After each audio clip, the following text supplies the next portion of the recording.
Record in parts of Australia, with floods from Brisbane to Sydney, regional Queensland to eastern New South Wales. And this is the sort of damage it's done, a mind-boggling amount of destruction.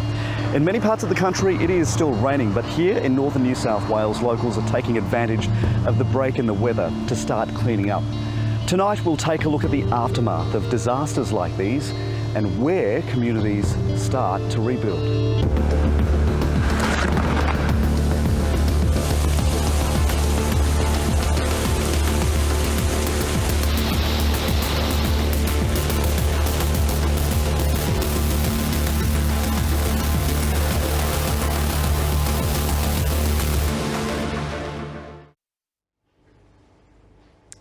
Hello and welcome to The Aftermath. I'm Jeremy Fernandez, coming to you from Newrybar in the Northern Rivers.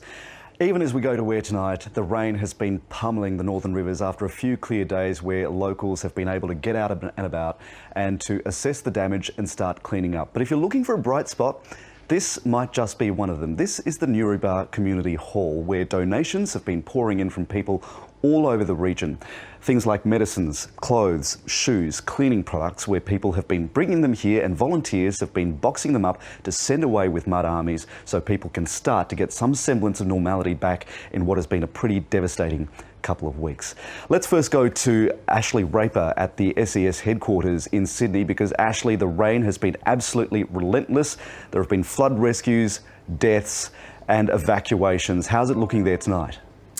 Jeremy, there has been a bit of a reprieve and it's finally stopped raining in Sydney today. But there was a lot of focus on the northwest around the Hawkesbury area today, because the river there was rising around Windsor and it did peak, and it peaked above last year's flood level. So there are a lot of homes there that have been flooded, and there was also a flood last week. So this is the second flood in a week. So there's been some rescues there and trying to recover now. The waters are receding, but slowly. So there was a lot of focus there.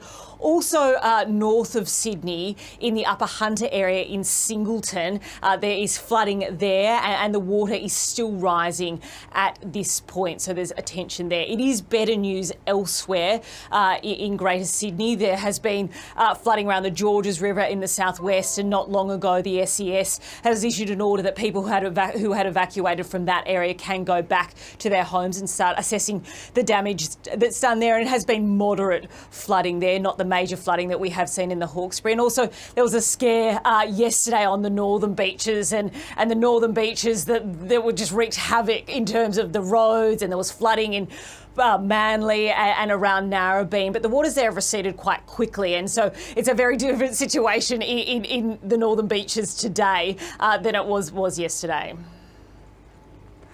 Ash, it's been a really tricky time for politicians who've been perceived to really stuff this up. Locals here are simmering with frustration and anger. How's it playing out in New South Wales? What conversations are taking place behind the scenes when they talk about how this response went so wrong for some people?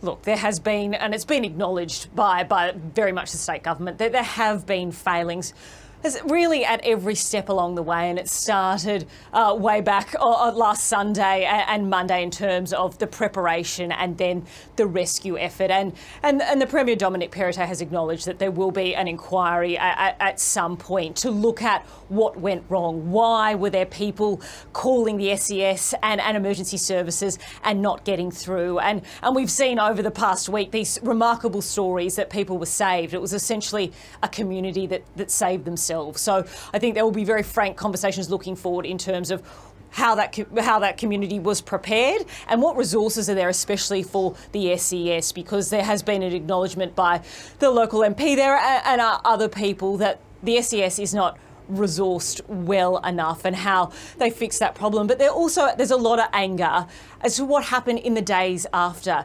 Day 2, 3 and 4, after the devastation, that there was crippling supply issues, while there was fuel issues, food issues, and there was absolute confusion on the ground really in terms of what government agencies were in charge. And there has been a new government agency set up, Resilience New South Wales. It has a very big budget. It's meant to be overarching, looking at these issues. But it took days for that to really kick in. And on the ground, it confused who was in charge. There wasn't a chain of command. So it was just a mess on the ground in an already horrific and traumatic situation. So there are big questions being asked exactly what went wrong there. Now, it seems that Dominic Perrottet stepped in and fixed the chain of command, and that had a lot to do with the local MPs on the ground in both Lismore and Ballina saying you need to sort this out.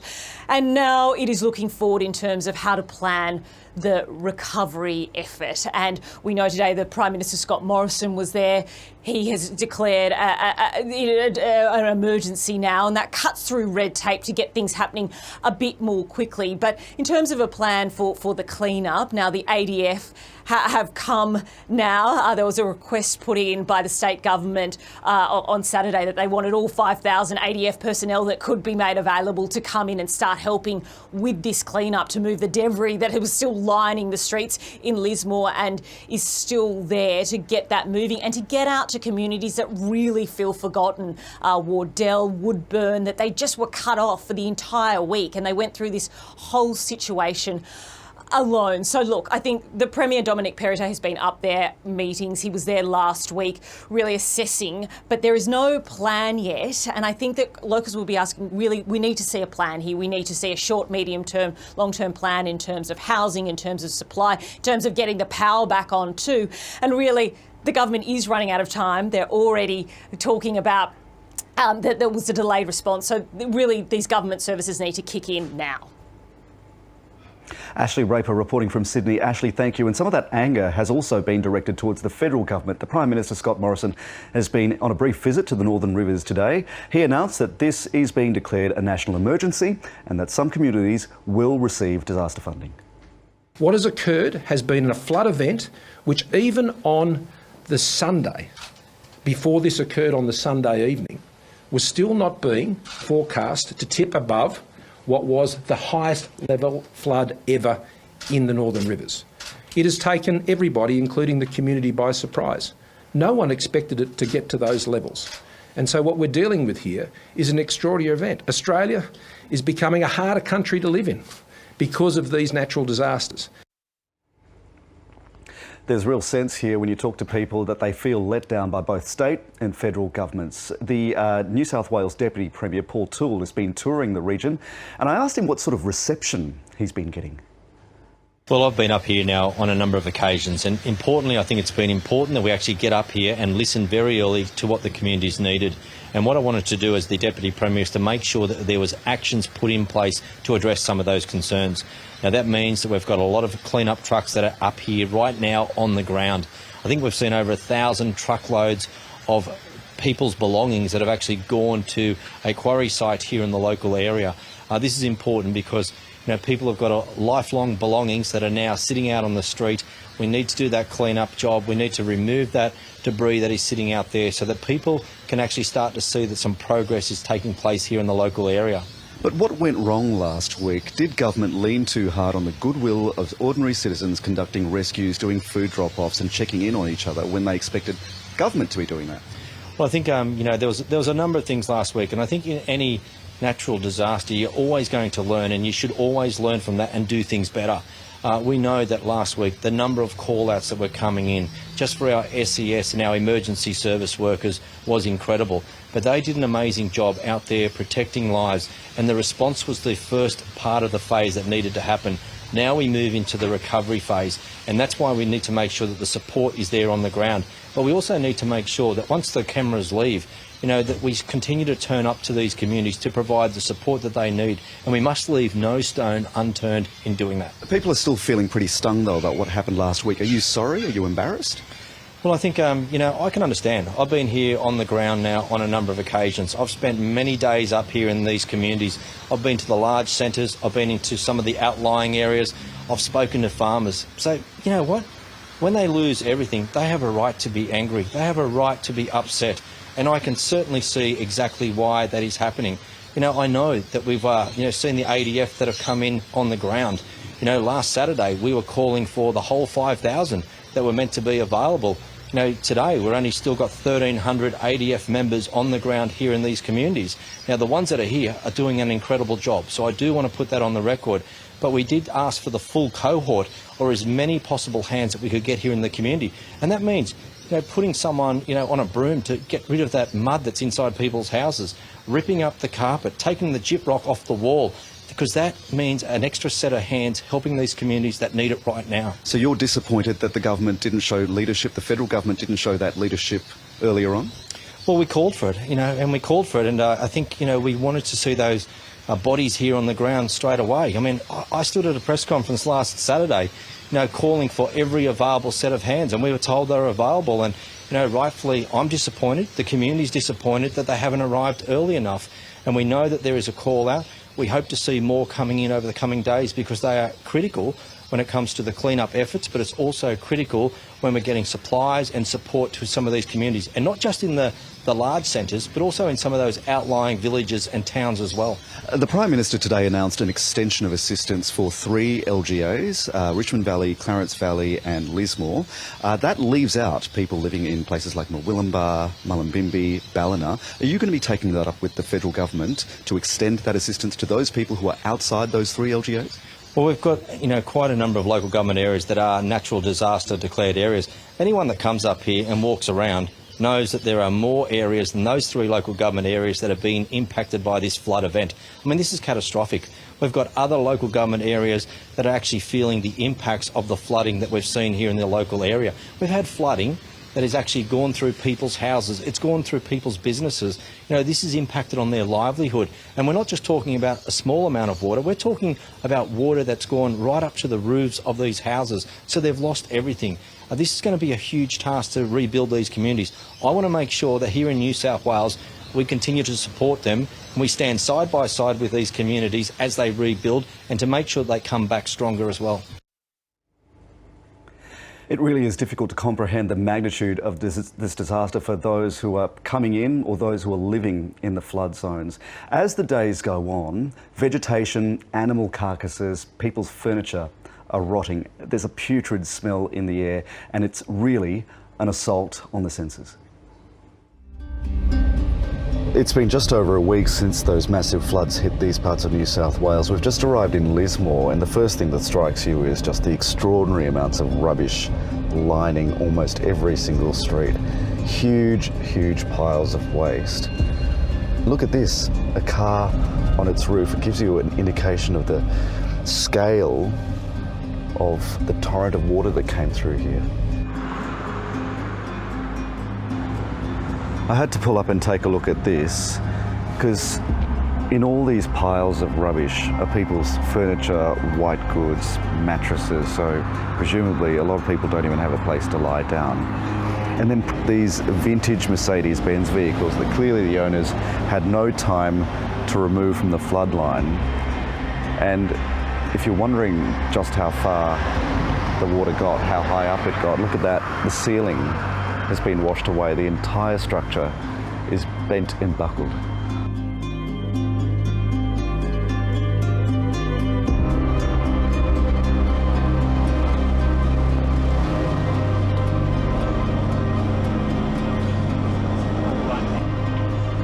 So 7 days after the Wilsons River peaked and the water level got way over my head, the heavy movers have arrived to start taking away the rubbish, and they've got an enormous task in front of them. Look at this massive pile here. This is what you find on just about every street in central Lismore.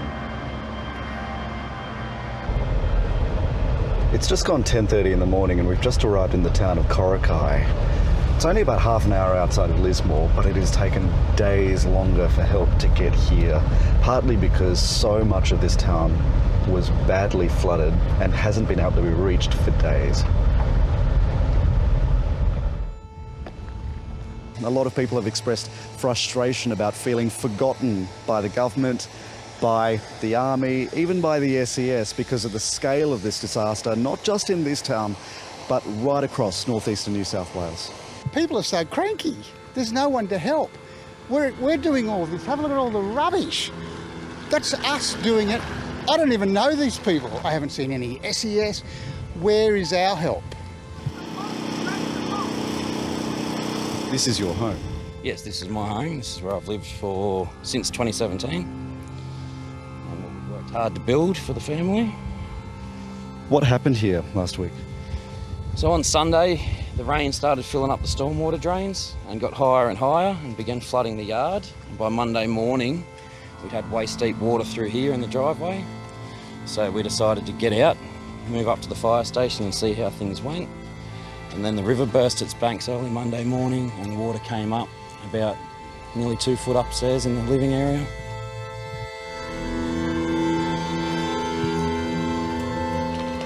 How does it make you feel looking around here inside your home and looking at all this damage? I mean, it's hard to look around and see it all, but it is what it is. We can't change it, we've just got to move forward. Why did it take so long for help to arrive? One, we were cut off. There was heavy rain, so we couldn't really get anything by air. And two, just the awareness. I don't think people knew what was actually going on here and how bad it got.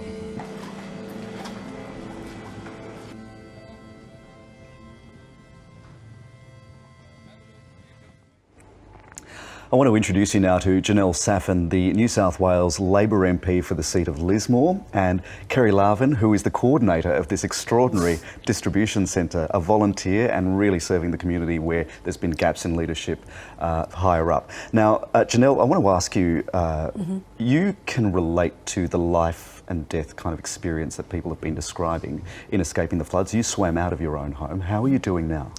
Look, I'm doing fine because what I'm doing now is working with local community and with people like Kerry all over the north.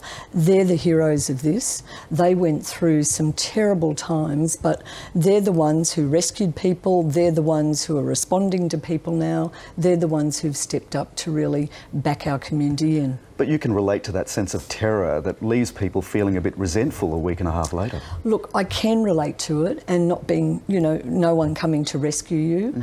And it was worse for my husband. We were in different houses and my neighbour, Jules, rescued him. She held him up for 2 hours by his chin and eventually I had to ring them and say there's no boat coming, there's no SES, so try and get a private boat.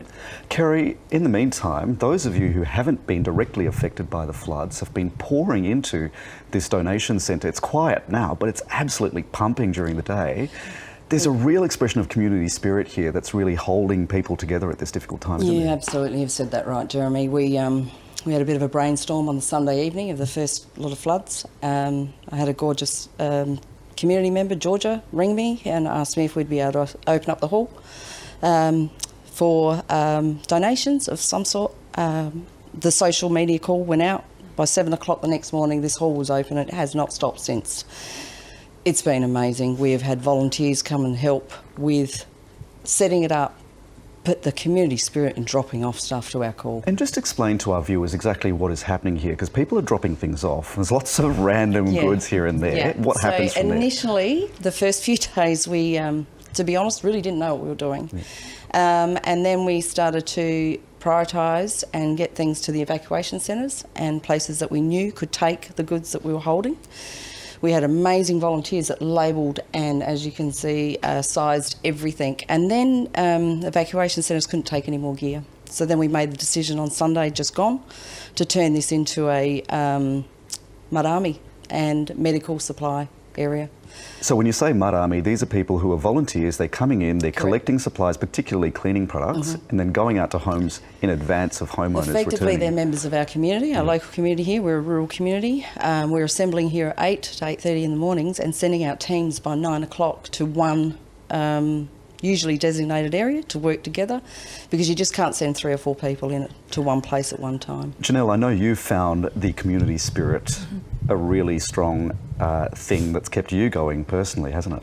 Look, it has, and I've said to the Premier, the Prime Minister, everybody who will listen, our community needs backing. They need the support of you, and one of the locals just said to me, John, he said, we need courage, compassion and cash. And I said, our community is actually epitomises courage and compassion. We need the cash.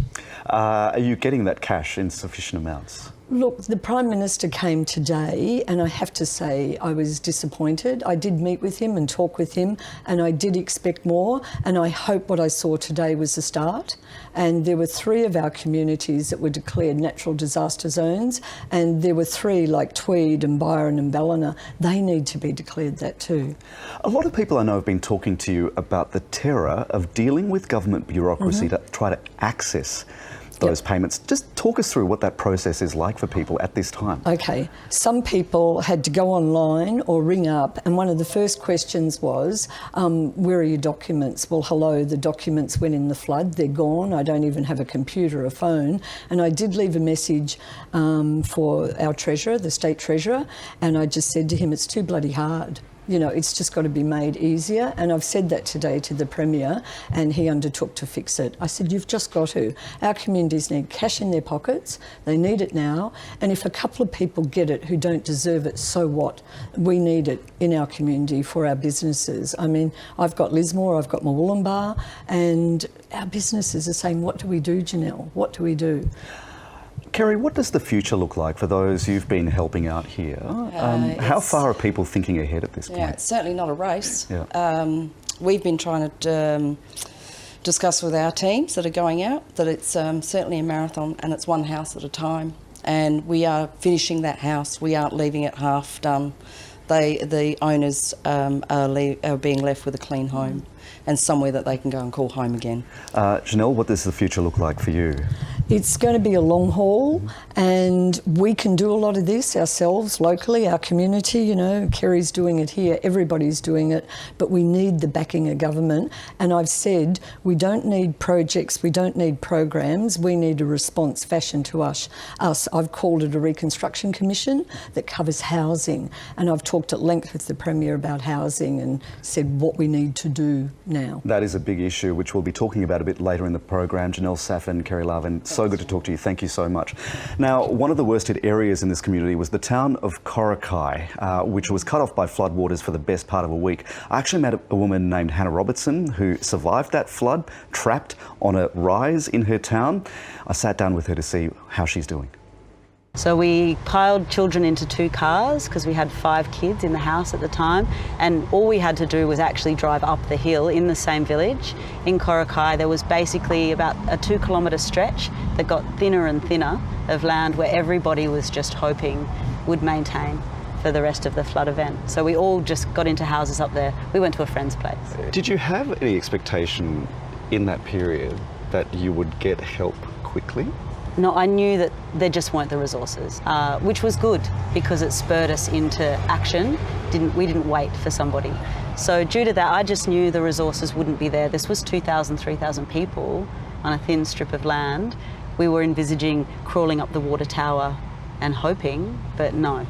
So how did that make you feel then, confirming that sense of isolation when you knew that help wasn't coming in from the outside? Yeah. So you had to deal with it on your own. Well, claustrophobic, really, Yeah. and nervous. You know, we all have, as parents, those dreams of a tsunami coming and not being able to grab all of your children. It felt like that, but I'm also practical, and I did know that not everywhere was going completely under, that the water did stop at a point, so we just kept calm.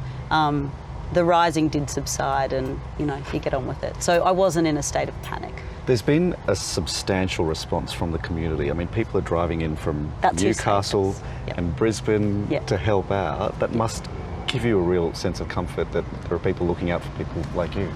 Our immediate community did that first. So our community just jumped to action. The SES in Correspondent were all volunteers. They were incredible. They had no computer system. It was all phone calls coming in on mobile phones. They just worked taking calls from desperate people just for, I think it was, 4 days straight without any support services coming in. So that was incredibly warming to know that people were just jumping into positions that they shouldn't realistically have to be able to manage themselves. I want to bring in Carleen York at this point. She's the Commissioner of the SES in New South Wales. Commissioner, thanks so much for joining us. Thanks, Jeremy.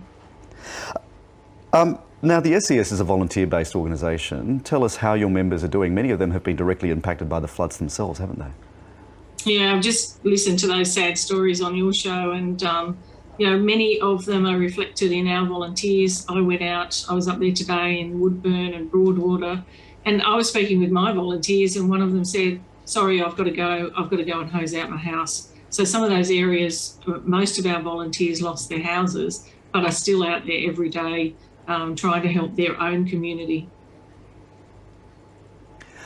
Commissioner, a lot of people have expressed frustration that they didn't receive help that they expected to get.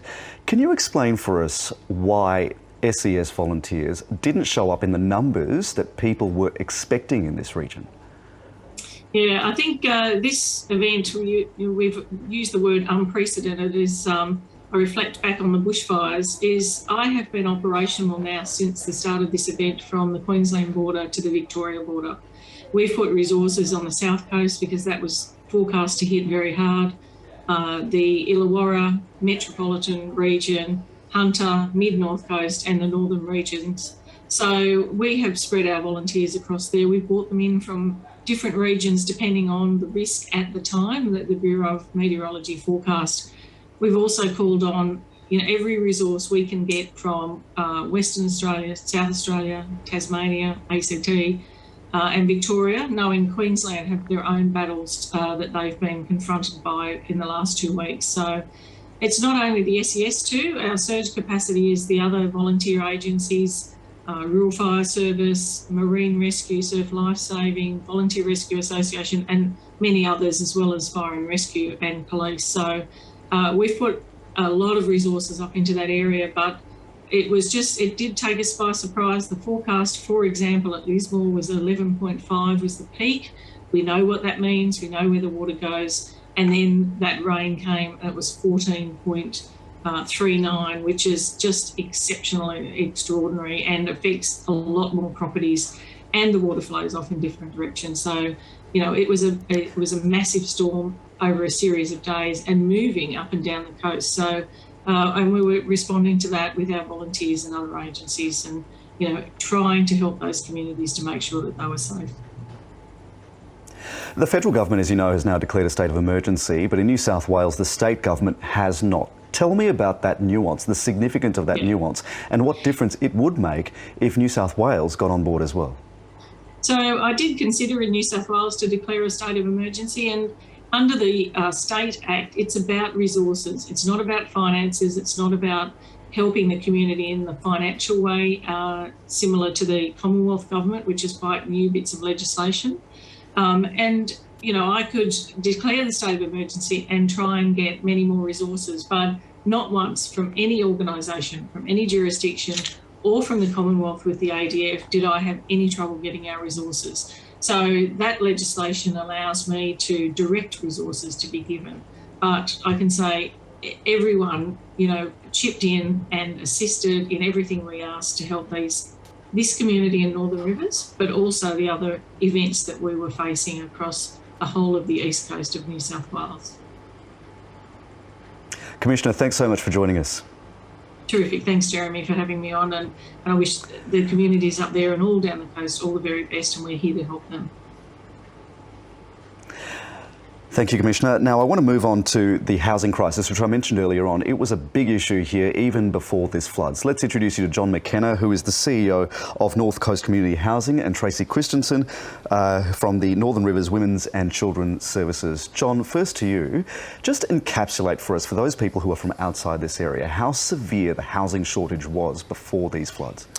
Well, what we saw through COVID was, or in the rollout after COVID, we've had a housing emergency here even before COVID. There was not enough housing for low income earners, and it's been exacerbated by COVID, where people chose to move into the region, and that made it even worse. So, and we've also been impacted, particularly on the coastal strip, by the short-term holiday rental. So these are the Airbnbs, people paying extraordinary amounts and renting them out for extraordinary amounts of money. Yes, yeah, and so I think at any given night there's something like 2,000 properties in Byron alone that are not in the long-term rental market, they're in the short-term rental market, so that's had an impact as well. And where does that send people then, the people who do live here, where does that displace them to? Well, it used to displace them to the likes of Ballina and Lismore, and further out to Casino. But what we've seen since COVID is those areas are no longer affordable either. So people that could rent for $300 a week, there is nothing for $300 a week. So they've been pushed out. We see people sharing houses. We see an issue, a really serious issue with women and women with children not being able to secure housing in the local market. Tracy, this is a good point to bring you in because there are particular vulnerabilities with women and children, people in domestic violence situations, mental health issues, drug use issues, low socioeconomic profiles that mean that they are really very vulnerable, particularly after these floods. Yes, that's correct. And we had those vulnerabilities in place before this flood event. But now this has just exacerbated the issues that we're seeing in our community. And we've got people who are in very dire situations.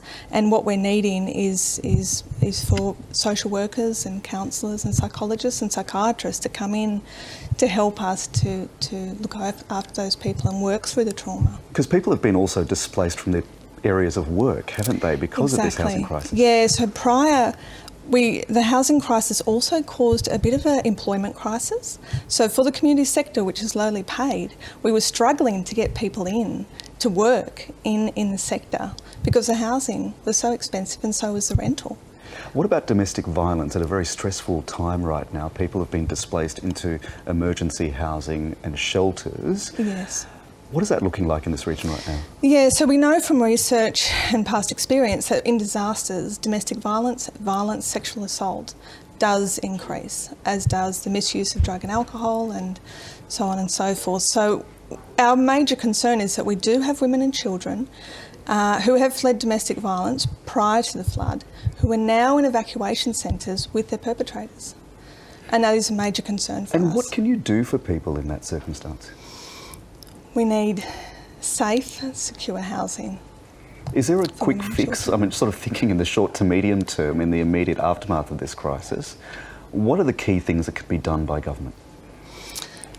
The key things come down to funding. So back to what Janelle said about the cash, it's about funding. We need long-term, sustainable funding for our services, for social workers, for counselling, to help people through what is going to be a very traumatic, shocking time that won't be just today and tomorrow or next week.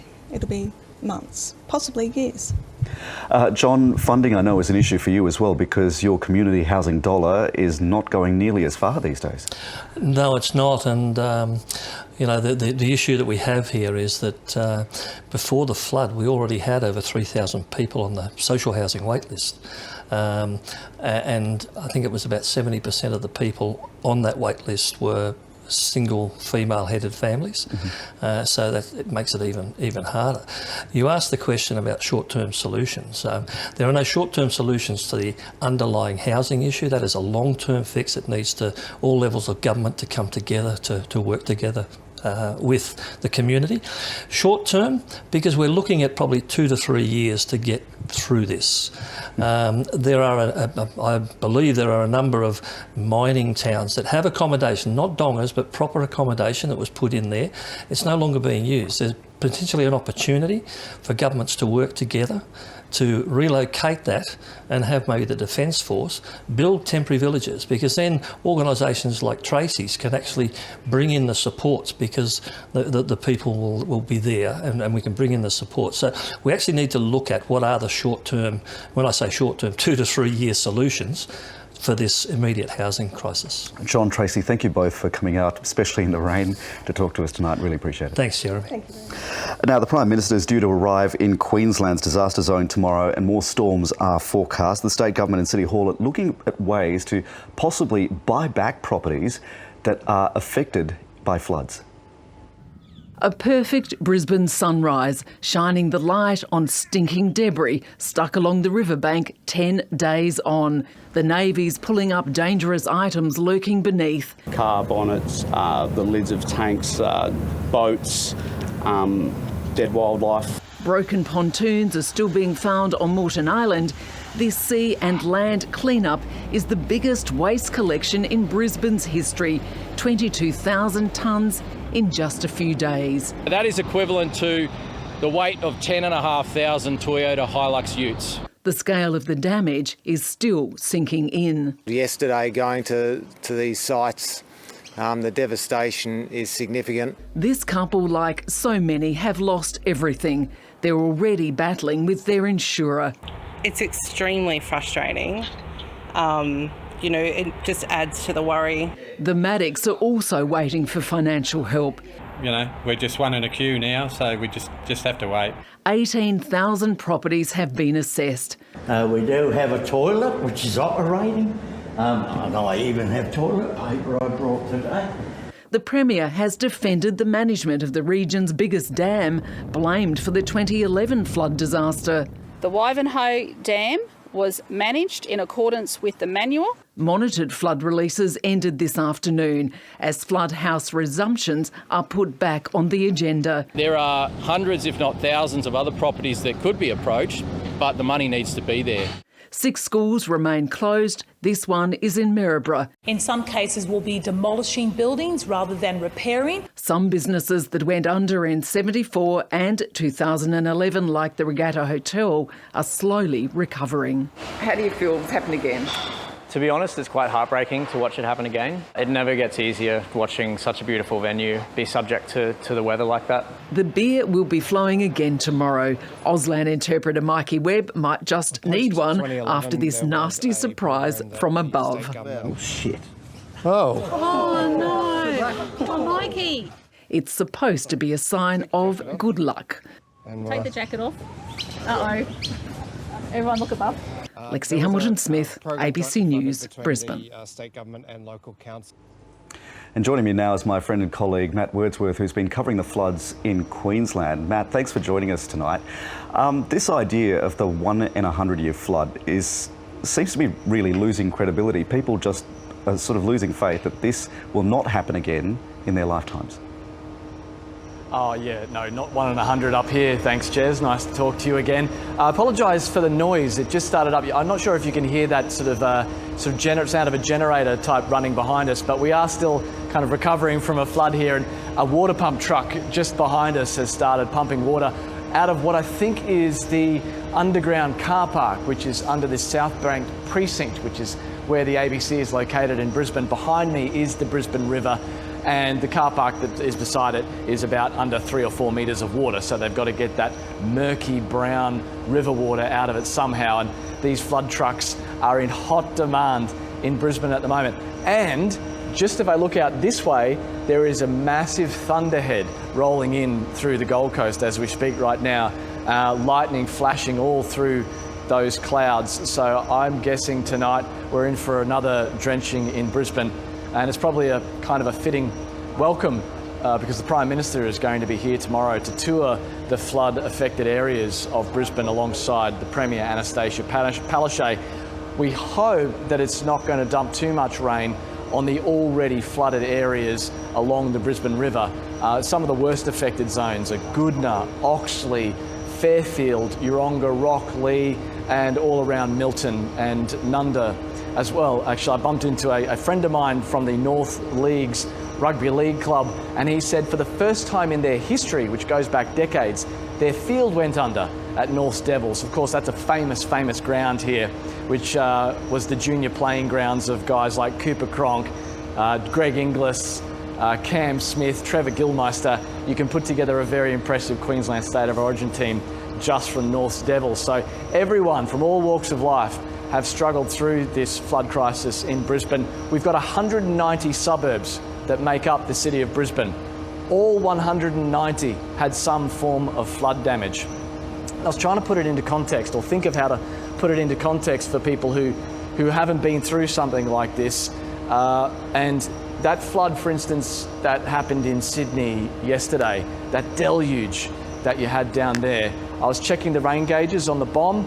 195 millimetres was the highest reading that you had on the northern beaches there. Well, we had 200 plus in Brisbane every day for 3 days.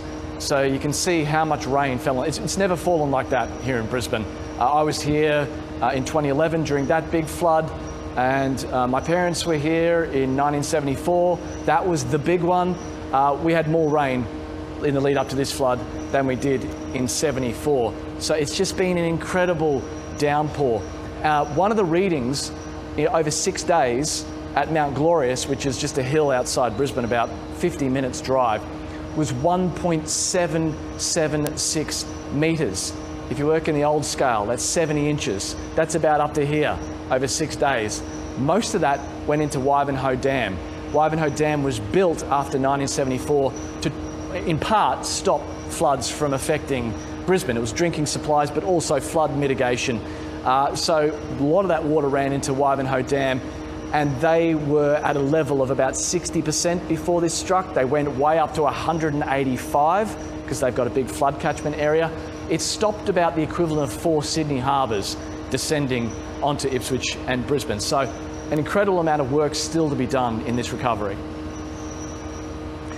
Matt Wordsworth, thanks so much. Appreciate it.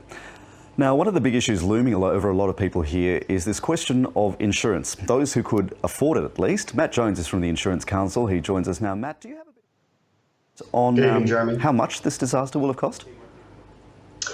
As of today, we've had more than 100,000 claims from across Queensland and New South Wales, and the current cost of claims is $1.62 billion, but we do expect that to rise, of course, as we see more claims come in from Queensland and particularly from New South Wales. There's a lot of anxiety here in northern New South Wales for those who could afford home and contents insurance about whether this would be determined to be a storm event or a flood event. How do assessors tackle that question, and how are claims going to be prioritised? Well, it's a good question. There were lots of changes made to home and contents policies after the 2011 Brisbane floods, and there's now a standard definition for flood across all home and contents policies. That does not mean, though, that all home and contents policies will cover flood. Some insurers offer flood as a standard and you can't opt out. Other insurers will provide it as an opt-out, and some insurers don't offer it at all. And it will depend on where you live, according to what their premium will be for the flood cover. We do know that for many people in risk-exposed communities in Australia, including, of course, sadly in Lismore, flood cover can be prohibitively expensive, and that's why insurers have just last month called on the federal government to increase funding for resilience and mitigation measures like those that would protect towns like Lismore to $200 million a year, and for that to be matched by the states and territories. We really need to get better at investing in the kinds of projects and household retrofits that would protect communities and homes rather than spending all this money and all this emotional and mental resources on the cleanup afterwards. In terms of the second part of your question about how insurers will prioritise claims, the Insurance Council declared this event an insurance catastrophe, and under an insurance catastrophe, insurers will prioritise those claims that are most severe. Of course, that means essentially for those people whose homes are uninhabitable. And we understand from the SES that approximately 1,800 homes in Lismore have been deemed uninhabitable, which is a tragedy for all of those people involved. But that triaging of claims does mean that for some whose claim is not as severe, they may be waiting a few weeks to see a claims assessor. The Prime Minister today spoke about working with the insurance industry to make insurance more affordable for people who live in flood-prone areas. Is that something, what would it take to do that? And are insurance companies going to continue insuring people who do live in flood-prone areas where a 1 in 100-year flood happens, say, every 5, 10, 15 years? Well, there are no areas of Australia which are uninsurable at present, but we do know that with worsening extreme weather, that is at risk. And as I said before, for many people, the flood component, or if you're in northern Queensland, the cyclone component of their premium can be prohibitively expensive because essentially it reflects the risk of the property, that is being insured. The government does have a proposal which is before the Senate as we speak for a reinsurance pool for cyclone and cyclone-related flood for Northern Australia, but that would not come into effect for this event. But how government can work with insurers and communities to better protect communities in the future, and also put downward pressure on premiums, is to do, as I outlined earlier, which is to invest more in the kind of measures that protect communities and retrofit homes. So in the case of flood, it's about, it's called wet flood proofing homes, and it can mean lifting services and utilities above the expected flood line, so that the home might still be impacted by the water, but what will need to be replaced is carpet, and maybe gyprock. I'm going to have to leave it there because we're out of time nearly, but thanks so much for joining us on the program.